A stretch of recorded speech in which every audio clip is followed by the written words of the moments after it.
My fiancée wrote in her Bridesmaids chat, "I'll say yes for now, but everyone knows I'll leave him eventually." She didn't notice I was in the thread. I just replied, "Make eventually today." Then I forwarded it to her parents who were paying for the wedding. It's funny how the universe works. You can spend years building something, laying every brick with care, and then discover the whole foundation is rotten because of one single misplaced text message. For me, that discovery came on a Tuesday night, a month before my wedding, in a group chat called Bride Tribe. Let me set the scene. I run a business that designs and installs custom home theaters and smart home systems. I like clean lines, good wiring, and things that work the way they're supposed to. My fiancée, Jessica, was supposed to be the final perfect component in the system of my life. Her parents, David and Mary, were footing the bill for our massive six-figure wedding. They were wealthy, old money types who saw this wedding not as a marriage, but as a merger, a social event to cap off their daughter's perfect, privileged life. I liked David and Mary. They were good, decent people who had welcomed me into their family. They were proud of my business, proud of the fact that I'd built something on my own. They were also footing the entire bill for this wedding, a fact they reminded me of with a gentle but constant pressure. Their only daughter was getting married, and they wanted it to be the event of the year. Jessica loved every second of it. She loved the dress fittings, the cake tastings, the endless meetings with the wedding planner. She loved being the center of attention. I was happy to let her have the spotlight. I was marrying her, not the wedding. So, about the group chat. A few months ago, Jessica's maid of honor, a girl named Lauren who I couldn't stand, created a group chat for the bridesmaids. It was for planning the bachelorette party, the bridal shower, all of it. For some reason, when Lauren was adding the bridesmaids to the chat, she must have mistyped a number. Instead of adding one of the bridesmaids, she had accidentally added me. My number was just one digit off from one of the other girls. It was a 1 in a million mistake. For months, I was a silent ghost in their chat. I'd get the notifications, hundreds of them a day, but I had the chat muted. I never looked at it. It was their space, full of talk about dresses and drama I had no interest in. I figured I'd just leave the group after the wedding. But on that Tuesday night, a single notification popped up on my phone's locked screen. A preview of a message that made my blood run cold. It was from Jessica. "He just proposed the most ridiculously expensive honeymoon. I'll say yes for now, but everyone knows I'll leave him eventually." I stared at the screen, the words not quite making sense. It had to be a joke, right? Some weird, cynical bridal humor I wasn't supposed to see. I unlocked my phone and opened the chat for the first time. I scrolled up, my heart pounding a slow, heavy rhythm in my chest. And there it was. Not just one message, but months of them. A secret. Second life my fiancé was living right under my nose. "Are you sure you want to go through with this? You could still call it off. And give up this wedding? Are you insane? My parents would kill me. Besides, it's not forever, it's just for now." Another bridesmaid named Olivia, "But you don't love him. Love is a strong word. He's stable, he's reliable, he's comfortable. It's a good starter marriage. I'll give it a few years, let him pay off my student loans, and then I'll move on to someone more exciting." What about the house? You know he's planning on buying one after the wedding. Even better, a good divorce settlement will be the perfect down payment on a place of my own. I scrolled and scrolled through dozens, hundreds of messages. It was all there. A calculated, cold-blooded plan to use me, to use our marriage as a financial stepping stone. She was marrying me for the wedding, for the stability, and for the eventual divorce settlement. She was laughing about it with her friends, mocking my love for her, my commitment, my future plans. The woman I was about to promise my life to was a parasite, and her friends were her willing accomplices. I didn't feel anger. I felt a profound and chilling sense of detachment, as if I were a surgeon looking at a cancerous tumor on an X-ray. The diagnosis was clear. The only option was to cut it out completely and cleanly. I scrolled back down to her most recent message, the one about the honeymoon. Her friends were already replying with laughing emojis and encouraging comments. My fingers moved across the keyboard, my mind clear and sharp. I typed a single, simple reply into the chat, the first and only message I would ever send to the bride tribe. "Make eventually today." Then I took a screenshot of the entire conversation, a long, scrolling record of her betrayal. I attached it to an email. I addressed it to two people, David and Mary, her parents. The people who were paying for this fraudulent wedding. The subject line was simple, a change of plans. I hit send. And then I started to pack. Update 1. The silence after I sent that message was the most profound I have ever experienced. It was the silence of a bomb having been dropped, the moment before the shockwave hits. For about 5 minutes, nothing happened. The group chat was quiet. My phone was quiet. Then the chaos began. The first reply in the group chat was from Lauren, the maid of honor. "Who is this? Is this a joke?" Then another bridesmaid. "OMG, is that his number? How is he in this chat?" Then a frantic series of messages from Jessica. "Mark, what are you talking about? How did you see that? You're not in this group. This is a huge misunderstanding. We were just joking around. Mark, call me right now." My phone started ringing. It was her. I let it go to voicemail. It rang again and again and again. While it was ringing, I got a new notification, an email reply from her father, David. It was one word: unacceptable. A minute later, my phone rang again. This time it was David. I answered. His voice was low and tight, like a wire stretched to its breaking point. "I'm looking at an email from you, Mark," he said. "Tell me this isn't real." "I'm afraid it is, David," I said, my voice calm. I was accidentally added to their group chat months ago. I never looked at it until tonight.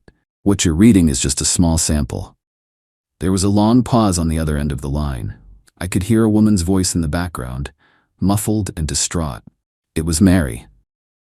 "I'm on my way over," David said and hung up.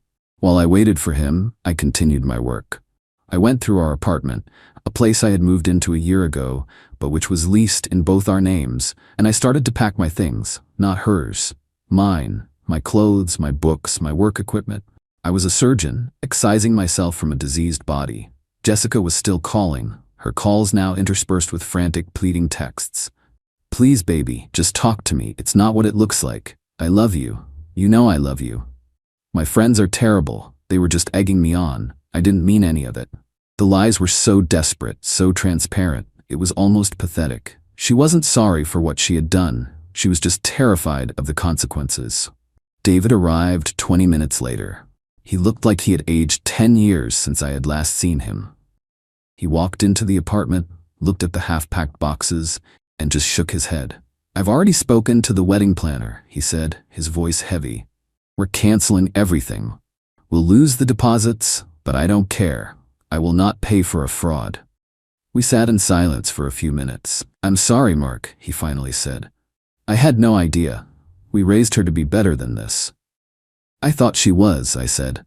He told me he had called Jessica and told her to be at their house in an hour for a family meeting. He asked me if I would come. He said he understood if I didn't want to, but that he felt I deserved to be there, to face her with them.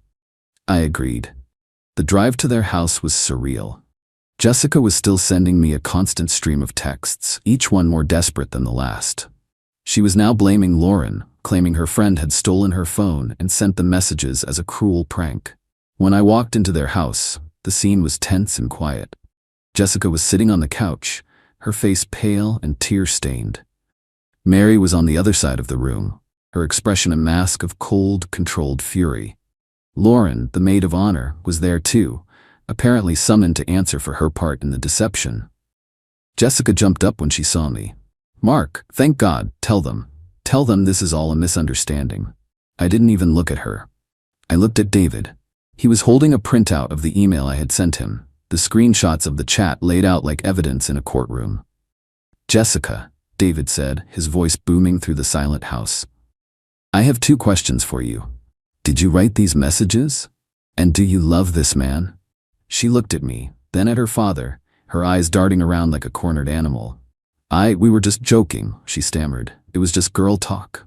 "That is not what I asked," David's voice dropping to a dangerous whisper. "Did you write these messages?" She finally broke. A sob escaped her lips. "Yes," she whispered. "And do you love him?" She just stood there, silent, the tears streaming down her face. The silence was her answer. Mary, who had been quiet until now, finally spoke, her voice shaking with rage. "Get out," she said, looking at Lauren. "Get out of my house. "And you," she said, turning to Jessica, "pack a bag. You are no longer welcome here. You have humiliated this family in a way I never thought possible." Update 2.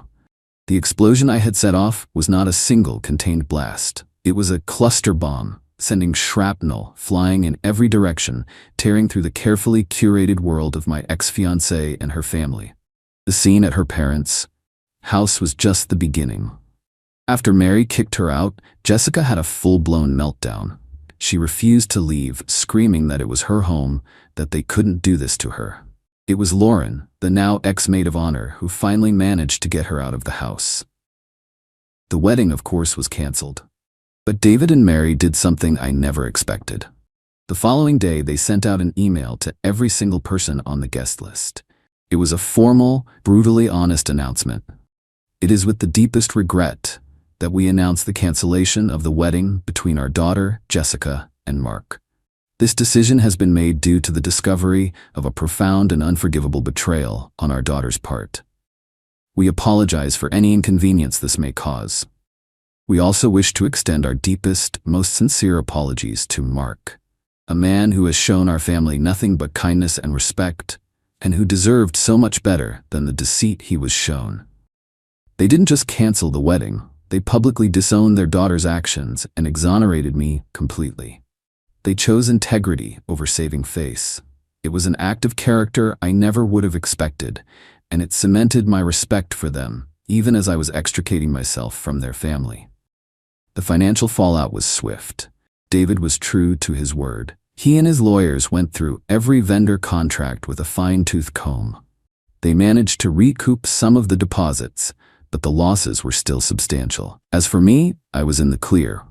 I hadn't spent a dime on the wedding itself. The apartment, however, was another matter. The lease was in both our names. I had no intention of living there, a place now tainted with the memory of her lies. I also had no intention of making it easy for her. I moved the rest of my things out and into a new apartment across town the day after our breakup. Then I did something my lawyer advised against, but which felt deeply, primally necessary. I went to the apartment one last time. Jessica was there, packing her things, her face a mess of tears and rage. She started screaming at me the moment I walked in, blaming me for ruining her life. I didn't say a word. I just walked into the kitchen, took a can of black spray paint from a bag, and painted a single large X on every single wall of the apartment. On the living room wall, I wrote the words that had started it all. "It's just for now." Then I walked out, leaving her standing in the ruins of our shared life. I immediately called the landlord, explained that my ex-fiancée and I had broken up, and that I would not be contesting the loss of our security deposit due to the redecorating. I gave him her number and told him she was now his sole point of contact. Jessica, I learned later, had to pay not only to have the entire apartment repainted, but also had to cover the remaining months of the lease herself, as I had made it clear I would not be contributing another cent. Her life, in the months that followed, was a slow, painful unraveling. Kicked out by her parents, she was forced to move in with Lauren. That arrangement lasted less than a month. The two of them, stripped of the wedding that had been the center of their social lives, apparently turned on each other with a vengeance. She had to get a job, a real one, for the first time in her adult life. She was working as a hostess at a restaurant, a humbling, and for her, humiliating fall from grace. Her parents, while still paying for some of her bills, had effectively cut her out of their lives. They were ashamed of her, and they didn't bother to hide it. Final update. It's been a year. I'm sitting in the living room of the house I just bought, a beautiful place with a big yard and a workshop where I can finally build the furniture I've always dreamed of making. My business is thriving. My life is quiet, stable, and entirely my own. I've maintained a cordial relationship with David and Mary. We've had dinner a few times. They are still deeply ashamed of what their daughter did, and they have treated me with a kindness and respect that is almost heartbreaking. They see me, I think, as the son they wish they had had. A few months ago, David called me. He told me they were selling their large family home and downsizing. The scandal, he admitted, had taken a toll on their social lives and they just wanted a fresh start. He asked if I would be interested in buying some of their furniture, as he knew I was still furnishing my new house.